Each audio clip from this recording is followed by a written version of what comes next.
بسم الله الرحمن الرحيم، والصلاة والسلام على رسوله الأمين سيدنا محمد وعلى آله وصحبه أجمعين.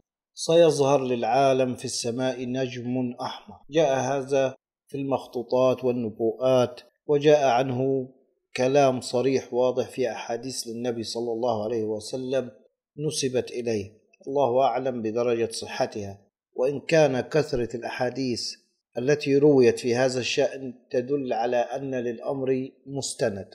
هذا النجم الأحمر عندما يقترب للأرض سيثقب الغلاف الجوي، وبعدها سيقذف بالنيازك على الأرض. يعني هناك صفحات علمية لأناس علماء في الزلازل وعلماء في طبوغرافيا الأرض وعلماء في علم الفلك يتابعون هذا الزائر الغريب، يعني ويتكلمون عن نجم أو عن كوكب أو عن كبير لدرجة أنه مثل الأرض 10 مرات.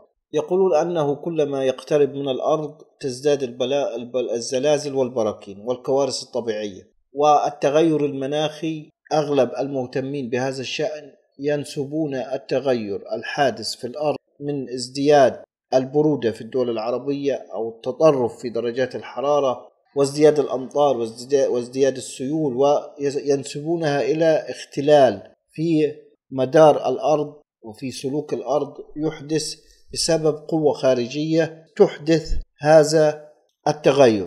طبعا هناك كلام كثير جدا.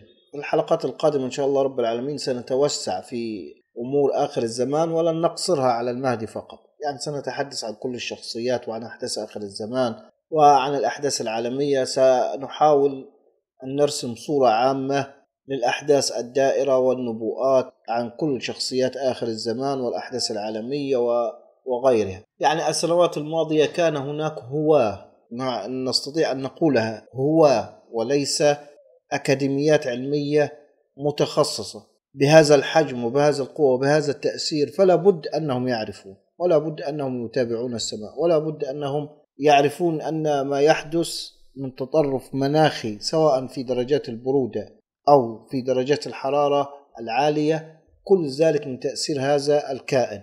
كان الأمر يقتصر في السنوات الماضية على الهواة، على من يتابعون الفلك، يتابعون الأجساد الغريبة في السماء، يتابعون المجالات المغناطيسية، يتابعون مؤشرات ومقاييس معينة.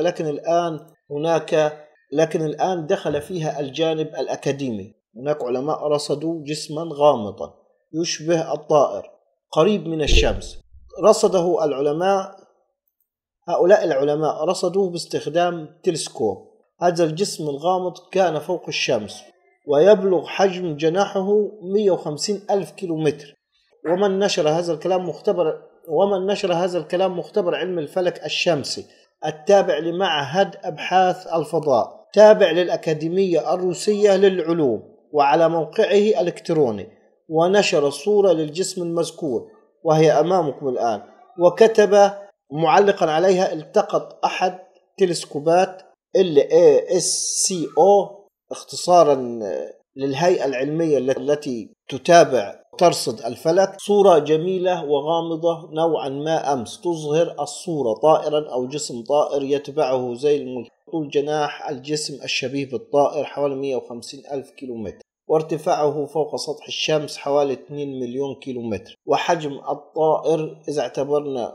وهذا أول يعني كلام علمي من جهات رسمية علمية تابعة لأنظمة دولية وحاكمة وقوية زي روسيا. يعني هناك مختبرات علمية، هناك ملايين وألاف الصور. إن كان النجم موجود فعلا وفي مدار قريب من الأرض أو في مدار تستطيع الأجهزة الحديثة رؤيته، فلا بد أن تكون هناك ملايين الصور وملايين الفيديوهات، لكنهم بالطبع لن ينشروا مثل هذا. وربما العداء بين روسيا والغرب الآن هو ما أخرج هذه الصور وأفرزها وأخرجها للواقع.